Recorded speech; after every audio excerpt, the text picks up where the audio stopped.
सभी को नमस्कार। आज हम लोग चर्चा करेंगे कि जनसंख्या के आंकड़ों के स्रोत के ऊपर। तो हम लोग ये बहुत अच्छी तरीके से जानते हैं कि जनसंख्या भूगोल, चूँकि आंकड़ों का ही भूगोल कहा जाता है, और जनसंख्या कम्प्लीटली आंकड़ों के ऊपर ही निर्भर करती है। तो भौगोलिक अध्ययन और शोधकर्ताओं के लिए आंकड़ों का बहुत ही महत्वपूर्ण रोल है, और जनसंख्या के आंकड़े जुटाने के लिए विभिन्न प्रकार की तैयारियां करनी पड़ती हैं, और उसकी प्रवृत्ति और उसके विकास को जानने के लिए विभिन्न प्रकार के उपक्रम को करना पड़ता है। तो निश्चित तौर पर दो तरीकों पर फिलहाल देखते हैं: निश्चित अवधि में जनसंख्या और स्थानिक प्रतिरूप और वितरण। दूसरा क्या है, जनसंख्या का समय क्या है, स्थान के अनुसार होने वाले विभिन्न परिवर्तन क्या हैं, और जनसंख्या वृद्धि से जुड़े हुए जो विभिन्न पक्ष हैं वो क्या हैं।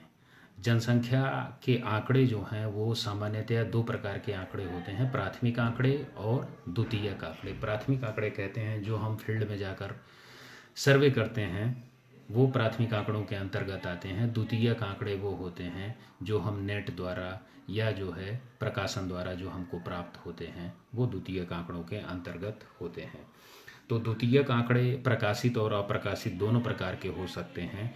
जनसंख्या के विभिन्न पक्षों से संबंधित आंकड़ों को निम्न स्रोतों से प्राप्त किया जाता है। पहला है जनगणना का प्रतिवेदन, सेंसस रिपोर्ट्स। दूसरा ये है वाइटल रजिस्ट्रेशंस, जन्म मृत्यु पंजीकरण के आधार पर। तीसरा है सैंपल सर्वे, प्रतिदर्श सर्वेक्षण।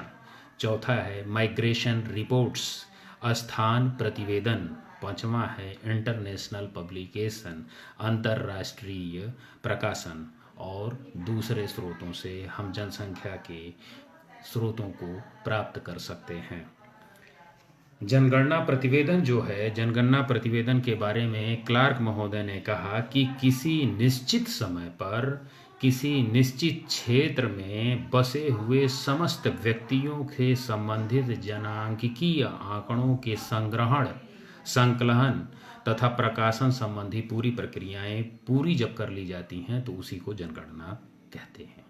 संयुक्त राष्ट्र संघ ने जो परिभाषा दी उसके अनुसार किसी देश अथवा देश के पूर्णतः सीमांकित भाग की किसी विशिष्ट समय पर, मतलब एक समय सीमा निश्चित की जाएगी, पर सभी व्यक्तियों से संबंधित जनांकिकीय आर्थिक सामाजिक आंकड़ों के एकत्रीकरण, संकलित करना, मूल्यांकन करना, विश्लेषण करना, प्रकाशित करना ही जो है जनगणना कहलाता है या जनगणना की प्रक्रिया कहलाती है। सर्विस भैया को प्रणाम। आदर्श जनगणनाएं की विशेषताएं क्या हैं? सर्वव्यापकता। तो सर्वव्यापकता क्या है? जिसके अंतर्गत देश की संपूर्ण जनसंख्या, प्रत्येक नागरिक की गणना, उसकी लिंग, उसकी आयु, उसका व्यवसाय आदि पक्षों के आधारों पर की जाती है। स्पष्ट रूप से परिभाषित क्षेत्र, जनगणना का कार्य जो है स्पष्ट रूप से परिभाषित करके एक इकाई को आधार मानकर किया जाता है, जिसमें राष्ट्र, राज्य, जिला, तहसील ये सारी चीज़ें सम्मिलित होती हैं और इनकी जनगणना एक साथ की जाती है। ऐसा भी नहीं है कि अलग अलग समय में की जाएगी। एक निश्चित अवधि में जब इन सारी चीज़ों की हम जनगणना करेंगे तब जो है हम उसका एक रिजल्ट निकाल पाएंगे। एक साथ परिगणन, सिमल्टेनियस काउंटिंग। जनगणना में किसी भी देश के सभी व्यक्तियों के संबंधित जानकारी एक निश्चित समय में संकलित की जाती है। वो 1 हफ्ते का समय हो सकता है, 10 दिन का समय हो सकता है या 20 दिन का समय हो सकता है। एक निश्चित समय अवधि में ही जनगणना की जाती है और यह प्रयास किया जाता है कि संपूर्ण देश की गणना एक साथ संपन्न हो जाए। जनगणना की अवधि कितनी होगी यह भी जो है इस बात पर निर्भर करता है कि जनसंख्या का आकार कैसा है, उसका क्षेत्रफल कैसा है। क्षेत्रफल छोटे हो सकते हैं, क्षेत्रफल बड़े हो सकते हैं। जनगणना जो है 1 दिन में संपन्न हो सकती है छोटे क्षेत्रों में, बड़े क्षेत्रों में हफ्ते भर, 10 दिन, 15 दिन भी चल सकता है जनगणना। आंकड़ों का संग्रहण, जनगणना में प्रत्येक व्यक्ति से संबंधित जो विशेषताएं हैं, आंकड़ों का संग्रहण है, प्राथमिक रूप में प्राप्त किया जाता है। प्राथमिक का मतलब ये हो जाएगा डोर टू डोर जाके आंकड़ों का संग्रहण किया जाएगा। निश्चित समयांतर, डिफिनेट इंटरवल ऑफ पीरियड, प्रत्येक देश में जनगणनाएं नियमित रूप से, नियमित का मतलब ये हो जाएगा कि जैसे भारत देश में 10 वर्ष के अंतराल पर बराबर किया जाता है। कोई देश इसको 11 कर सकता है, कोई 12 कर सकता है या 8-7 कर सकता है, लेकिन जो भी अपना टाइम बाउंड कोई भी दुनिया का देश बनाएगा वो एक निश्चित अवधि बनाएगा, क्योंकि निश्चित अवधि में जनगणना करने पर उसको जन्म, मृत्यु, आयु, सारी चीज़ों का जो है आंकड़ा मिल जाएगा और उससे विकास की सारी प्रक्रिया जो है वो जान पाएगा कि वो विकास की तरफ अग्रसर हुआ है या ह्रास की तरफ बढ़ा हुआ है। ये तब हो पाएगा वो जब समय समय पर अपना कार्य करता रहेगा। संपादन एवं प्रकाशन, तो कॉम्प्लिकेशन एंड पब्लिकेशन, जनसंख्या संबंधी आंकड़ों का एकत्रीकरण और उनका संपादन, सूचनाओं का व्यापक रूप से प्रकाशन किया जाना भी एक, अभी आगे बता रहे हैं भैया, सैम्पलिंग भी है बता रहे हैं उसको, तो किया जाता है, सरकार द्वारा संचालित किया जाता है। गवर्नमेंट स्पॉन्सरशिप, जनगणना सरकार द्वारा संचालित की जाती है, सरकार द्वारा नियंत्रित की जाती है तथा उससे संबंधित पर्याप्त धनराशि को व्यय किया जाता है और बड़े स्तर पर जो है उसको संगठनात्मक प्रयास करने का प्रयास किया जाता है। जनगणना का इतिहास, तो जनगणना के इतिहास के बारे में यदि हम देखते हैं और चलते हैं तो सर्वप्रथम जनगणना का कार्य जो शुरू किया गया वो 18वीं शताब्दी में स्वीडन ने संयुक्त राज्य अमेरिका के द्वारा संपन्न कराया था। राष्ट्रीय स्तर पर जनगणना सबसे पहले जो हुई थी 1749 में स्वीडन द्वारा कराई गई थी और इसके बाद 1790 में राज्य अमेरिका तथा 1801 में ग्रेट ब्रिटेन व फ्रांस ने जनगणना कराई और 20वीं शताब्दी के प्रारंभ में दुनिया के लगभग सभी देशों ने जनगणना का कार्य संपन्न करा लिया। भारत जैसे देश ने 1872 में शुरू हुई और जनगणना देश कुछ ही राज्यों तक सीमित रह गई। भारत की प्रथम जनगणना जो हुई वो 1881 में की गई और इसके बाद लगातार जो 10 वर्ष का पीरियड रखा गया वो जनगणना के लिए एक टाइम बाउंड निश्चित कर दिया गया कि 10 साल का जो है समयावधि जो होगी वो 10 साल पर निरंतर 1881 के बाद से भारतवर्ष में अब तक 10 साल पर जो है जनगणना कराई जा रही है। भारत में 15वीं जनगणना जो है 31 मार्च 2011 को कराई गई, जो हमारी जनगणना और हमारा भविष्य नामक शीर्षक के साथ भारत की जनगणना, साक्षरता दर, जनसंख्या, अनुसूचित जाति जनगणना, शिशु लिंगानुपात, ग्रामीण शहरी अनुपात, व्यावसायिक संरचना जैसे विभिन्न पक्षों को सम्मिलित किया गया और इसको प्रकाशित किया गया। तो ये जनसंख्या के आंकड़ों को 8 संयुक्त राष्ट्र संघ ने जनसंख्या के आंकड़ों को 8 स्तरों पर डिवाइड किया। पहला क्या है, भौगोलिक सूचनाओं का एकत्रीकरण कैसे किया जाएगा, तो जनगणना के समय की स्थिति क्या है और निवास स्थान क्या है। तो ये दोनों बातें डिपेंड करती हैं कि जनगणना के समय ह्यूमन बीइंग की स्थिति कहाँ है और वो कहाँ पर रह रहा है, दोनों चीज़ें। नेक्स्ट क्या है, परिवार संबंधी सूचनाएं। तो परिवार सूचना देगा कि उसका परिवार, जैसे एक परिवार में 10 लोग रह रहे हैं, हो सकता है कि घर में माँ बाप ही रह रहे हों और बच्चे विदेश कमाने चले गए हों या विभिन्न राज्यों में अपने परिवार के साथ रहे हों, तो ये परिवार ही सूचना देगा।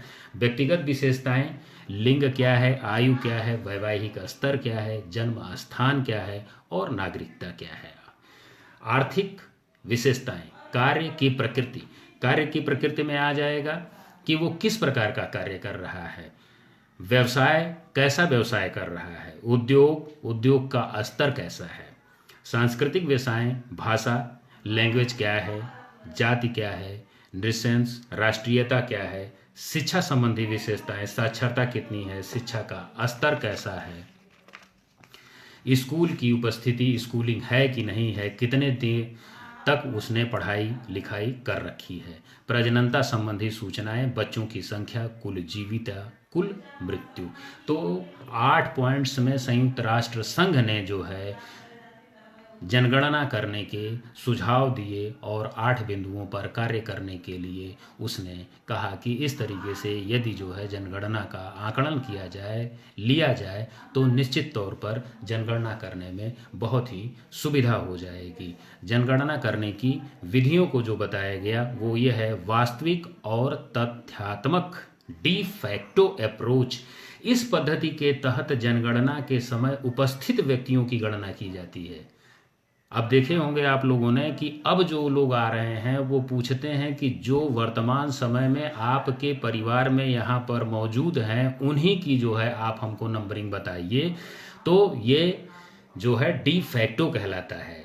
इस उपागम को एक रात्रि प्रणाली, वन नाइट सिस्टम तथा डेट सिस्टम, तिथि प्रणाली भी कहा जाता है। एक निर्धारित तिथि पर की जाने वाली जनगणना की पद्धति में 24 घंटे में पूरी कर ली जाती है। ये होगा डी फैक्टो अप्रोच के माध्यम से। डी ज्योर अप्रोच दूसरा जो है वैध उपागम क्या है कि इसमें व्यक्तियों की गणना उनके निवास स्थान पर तो की जाती है। इस उपागम में जनगणना एक दिन में संपन्न न होकर एक निश्चित समयावधि में, वो एक दिन से एक सप्ताह से लेकर 3 सप्ताह के मध्य में कर ली जाती है। इसी कारण से इस कालावधि में जो संगणनात्मक प्रणाली होती है, पीरियड सिस्टम ऑफ इन्यूमरेशन भी इसको कहा जाता है। इस उपागम में अपने निवास स्थान से अस्थायी रूप से अन्य स्थानों पर चले जाने वाले व्यक्तियों की गणना उसके अस्थायी निवास पर भी की जाती है। फ्रांस तथा संयुक्त राज्य अमेरिका सहित विश्व के अनेक देश इस जनगणना का या इस विधि का अधिकतर प्रयोग करते हैं। जन्म मृत्यु पंजीकरण, तो जन्म मृत्यु का पंजीकरण ज़्यादातर शहरों में, नगरों में, महानगरों में किया जाता है। क्योंकि जो है वो वहाँ की जनता पढ़ी लिखी और जागरूक ज़्यादा होती है, तो जन्म मृत्यु का पंजीकरण कर लेती है। गाँव में अभी जब हम देखते हैं और पाते हैं कि वहाँ पर जन्म मृत्यु का पंजीकरण अभी बहुत ज़्यादा प्रचलन में नहीं है और वो करवाते भी नहीं हैं। प्रतिदर्श सर्वेक्षण, सैंपलिंग, तो सैंपलिंग प्रतिदर्श सर्वेक्षण के माध्यम से जनसंख्या की जो प्रतिदर्श सूचनाओं का एकत्रीकरण किया जाता है वो जनसंख्या के आंकड़ों का प्रतिनिधित्व करता है। विश्व के कई राष्ट्रों में जहां किन्हीं कारणों से जनगणना का कार्य संपन्न नहीं हो पाता है, वहाँ पर सैंपलिंग के माध्यम से जो है विभिन्न आंकड़ों का अनुमान लगाकर जो है सैंपलिंग माध्यम से हम जनगणना का कार्य कर लेते हैं। जन्म दर, मृत्यु दर, परिवार नियोजन के साधनों की सफलता, जनसंख्या वृद्धि, बेरोजगारी, आवासीय दशाएं, भोजन के लिए पोषण का स्तर आदि पक्षों का उपयोगी आंकड़े सैंपलिंग मेथड से, सैम्पलिंग सर्वे इंस्टीट्यूशंस के माध्यम से हम संपन्न करा लेते हैं और पता कर लेते हैं कि हमारे देश की जनसंख्या क्या है। ये भी एक तरीका है। स्थानांतरण का प्रतिवेदन, जनसंख्या के स्थानांतरण संबंधी जो सूचनाएं हैं जनसंख्या के भौगोलिक अध्ययनों में अपना विशेष महत्व रखती हैं। विश्व के अधिकांश विकसित राष्ट्र जितने हैं समय समय पर अपने देशों के स्थानांतरण प्रतिवेदन प्रकाशित करते हैं। इससे लाभ ये हो जाता है कि एक स्थान से जनसंख्या उठकर दूसरी स्थान पर जा रही है रोजी रोटी के लिए, तो वो पता रहता है और उनके रजिस्ट्रेशन करे रहते हैं और उनको पता रहता है कि इतनी जनसंख्या कहाँ किस नगर में, किस महानगर में जा रही है। तो उस हिसाब से उनको शिफ्टिंग में या जो है उनके जनसंख्या के एडजस्टमेंट में या उनके भरण पोषण में कोई भी उनको दिक्कत नहीं होती है।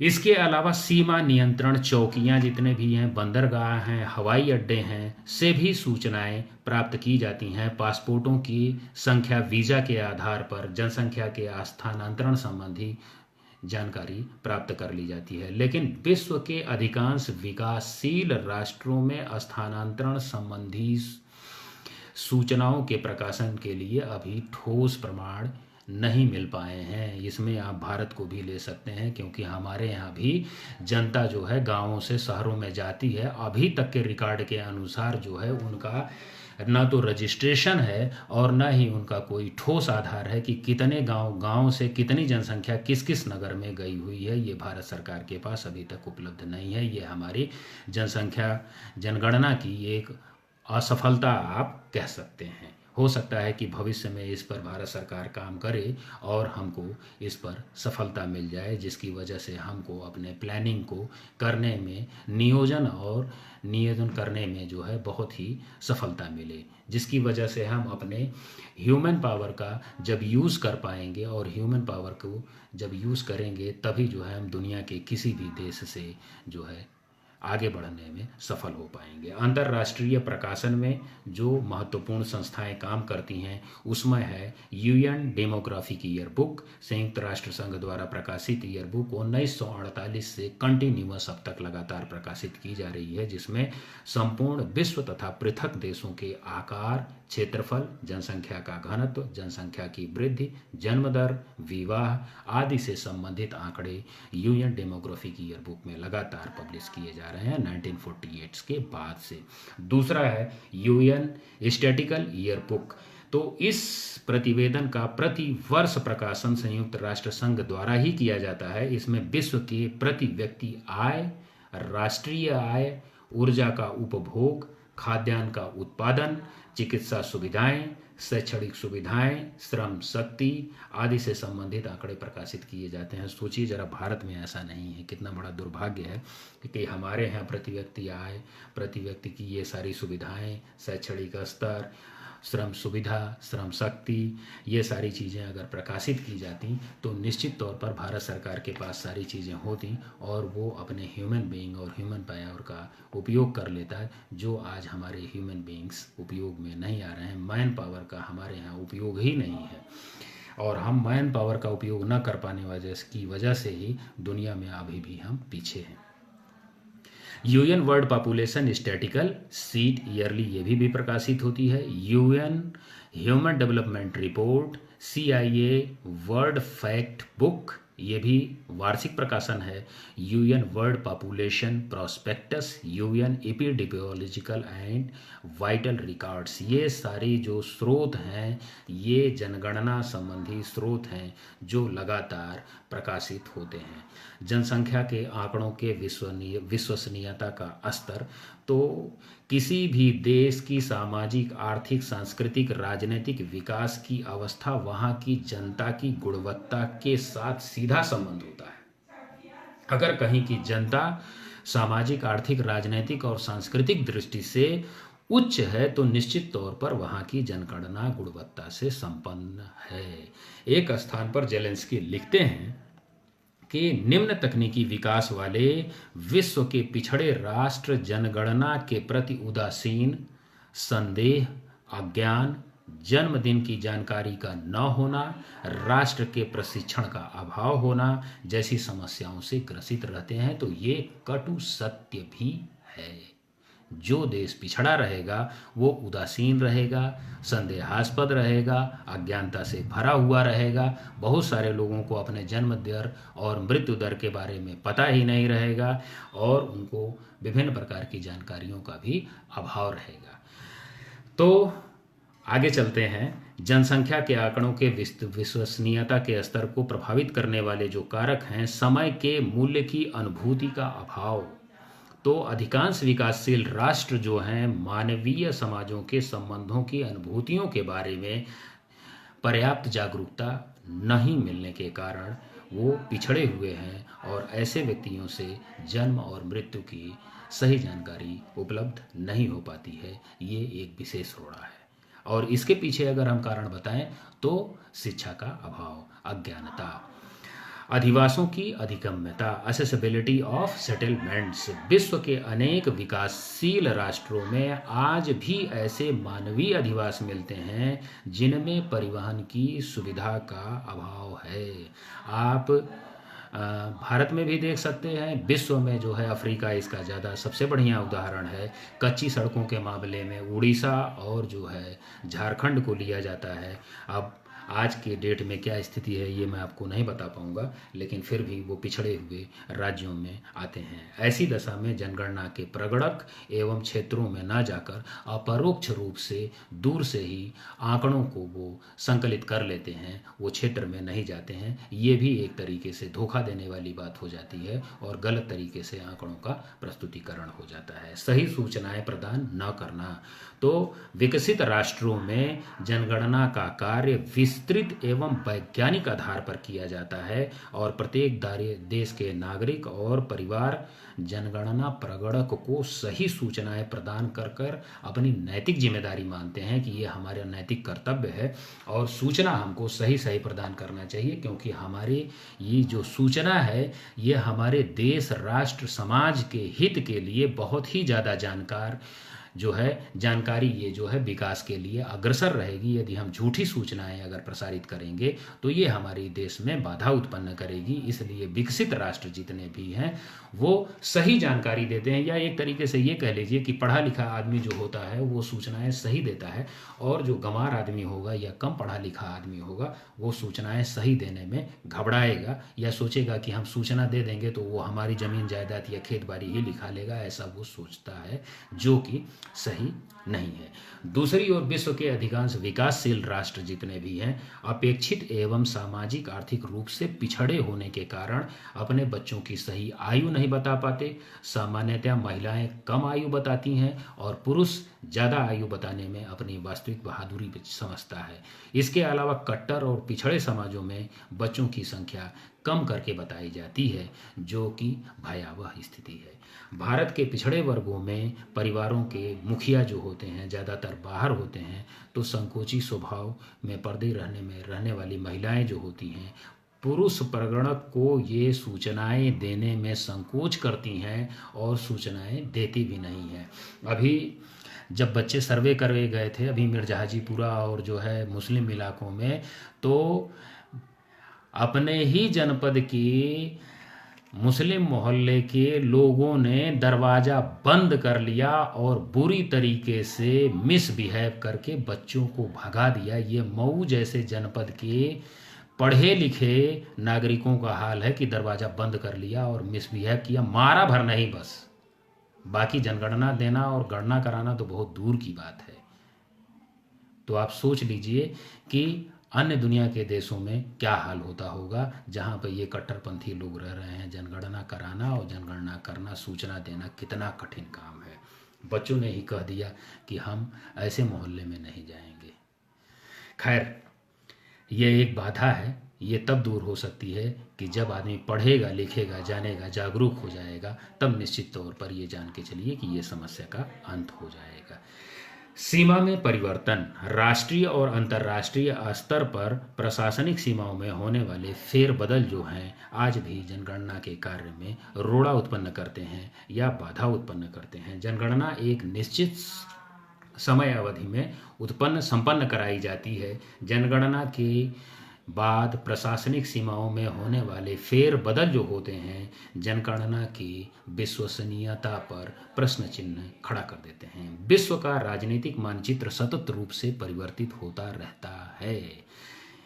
उपनिवेश की समाप्ति के बाद नए राष्ट्रों की स्थापना हुई और सोवियत संघ तथा यूगोस्लाविया जैसे देशों के विघटन हो गए, टूट टूट के अलग हो गए और नए राष्ट्रों और देशों का उदय हुआ। पूर्वी और पश्चिमी जर्मनी नामक दो बड़े बड़े एकीकृत गणराज्यों की नींव पड़ गई। भारत में भी पिछले कुछ वर्षों में छत्तीसगढ़, झारखंड, उत्तराखंड, तेलंगाना जैसे नए राज्यों का गठन कर दिया गया। भारत में अनेक सरकारों ने समय समय पर अनेक जिले बनाए और ये सभी सीमा परिवर्तन के विशेष कारण के बाधा उत्पन्न किए और जनसंख्या की आंकड़ा न उपलब्ध हो पाना और विश्वसनीयता के प्रति प्रतिकूल प्रभाव पड़ा। क्योंकि सीमाओं में बराबर परिवर्तन होते रह गए। जनसंख्या वृद्धि के आंकड़ों की शून्यता और विश्वसनीयता। वर्तमान समय में विश्व के अधिकांश विकासशील राष्ट्रों में जन्म दर, मृत्यु दर, स्थानांतरण के आंकड़े उपलब्ध होते अथवा यदि होते भी हैं तो उनमें प्रामाणिकता का अभाव मिलता है। ऐसी स्थिति में विकासशील राष्ट्रों में जनसंख्या वृद्धि दर जो होती है आंकड़ों की विश्वसनीयता पर संदिग्ध अवस्था पैदा उत्पन्न कर देती है। जनगणना प्रगणकों का समुचित प्रशिक्षण का अभाव। भारत जैसे देश की यदि विशाल देश की बात की जाए तो जनसंख्या के जो प्रगणक यहाँ पर होते हैं, एक दिन की या 2 दिन की ट्रेनिंग दे के उनको झोला पकड़ा दिया जाता है और उनको क्षेत्र में भेज दिया जाता है। तो कितनी अच्छी तरीके से वो प्रगणन का कार्य करेंगे, भगवान ही मालिक है। जब पर सही सूचनाएं हमारे पास नहीं आएंगी तो निश्चित तौर पर ये मान के चलिए कि कार्य भी हमारा सही तरीके से संपादन नहीं हो पाएगा। अनुमानित जनसंख्या आंकड़ों का प्रकाशन। Afghanistan, Bhutan, Lebanon, Somalia, Laos, Ethiopia, Vietnam, Yemen, विश्व के पूरी दुनिया में ये ऐसे देश हैं जिन्हें ने अभी तक जनगणना का कार्य संपन्न ही नहीं कराया। और दूसरी तरफ विश्व में चीन जैसे जाइंट राक्षसाकार देश ऐसे भी हैं जनगणना में केवल उसी सूचना को प्रसारित किए जितनी की जरूरत रही, वो भी खुलकर पूरी सूचना को बाहर नहीं किए। तो इन्होंने भी अपनी जनगणना को छुपा लिया। आज भी जो है वो अपनी किसी भी सूचना को सही रूप में दुनिया के सामने प्रस्तुत नहीं करते हैं। ऐसी दशा में इन देशों में जनसंख्या के आंकड़ों का प्रतिदर्श सर्वेक्षण या सैंपलिंग सर्वे के माध्यम से या अन्य स्रोतों से जानकारी प्राप्त करके सूचना प्रकाशित की जाती है। जनसंख्या में अनुमानित आंकड़े अशुद्ध होते हैं, इसकी विश्वसनीयता जो होती है वो निम्न स्तर की होती है। जनगणना में आने वाली जो समस्याएं हैं वो क्या है? प्रशासनिक सीमाओं में बार बार फेरबदल। तो जब प्रशासनिक सीमाओं में बार बार फेरबदल जब हो जाता है तब भी जो है उसमें जनसंख्या के क्षेत्रीय वितरण, जनघनत्व, जनसंख्या की वृद्धि, जनसंख्या की संरचना और उससे जुड़े हुए जो विभिन्न पक्ष हैं वो भी जो होते हैं वो उसमें एक विशेष प्रकार का रोड़ा उत्पन्न करते हैं, जिसकी वजह से हम सही सूचनाएं लेकर नहीं आ पाते हैं और प्रकाशित नहीं कर पाते हैं।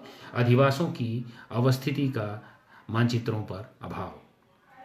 कभी कभी कुछ ऐसी स्थलाकृतियां मानचित्रों पर हो जाती हैं जो अधिवासों को निश्चित प्रदर्शित नहीं किया जा सकता है। आप लोगों को पता है कि नहीं पता है, जितने भी नगर पालिका के जो है मकान हैं वो आज के 10 साल पहले ही नेट पर कनेक्ट कर दिए गए थे। शहर की ये स्थिति है, गांव की क्या स्थिति है मुझे नहीं पता है, लेकिन बहुत सारी स्थिति विभिन्न होगी, नहीं कनेक्ट किया जा पा रहा होगा जिसकी वजह से सही सूचनाएं, लेकिन आज सैटेलाइट का ज़माना है, सैटेलाइट की वजह से सारी सूचनाएं प्राप्त कर ले रही होगी सरकार और जो है उसको करके देख ले रही होगी। आंकड़ों की विश्वसनीयता का स्तर।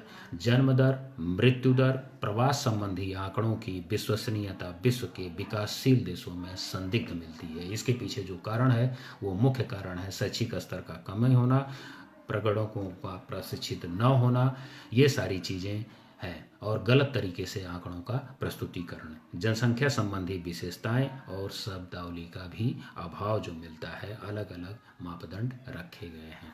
संयुक्त राष्ट्र संघ ने जनसंख्या विभाग ने जनसंख्या संबंधी शब्दावलियों के लिए मान्यकृत परिभाषाएं दी, जिसमें जो है 2 परिभाषाएं मुख्य रूप से मैं बता रहा हूँ।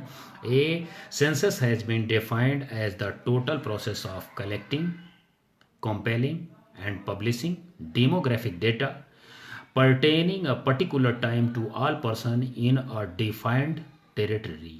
ये क्लार्क ने कहा population geography and developing countries में अपनी पुस्तक। A census of population is the total process of collecting, compiling, evaluating, analysis and publishing demographic, economic and social data pertaining at a special time to all person in the country or in as well defined part of the country। ये UNO principle and recommendations for 1970 population census में ये व्याख्या की गई। आप लोगों ने सुना, बहुत बहुत धन्यवाद। कल फिर 2 से 3 के बीच मिलेंगे नए चैप्टर के साथ। प्रणाम सभी को।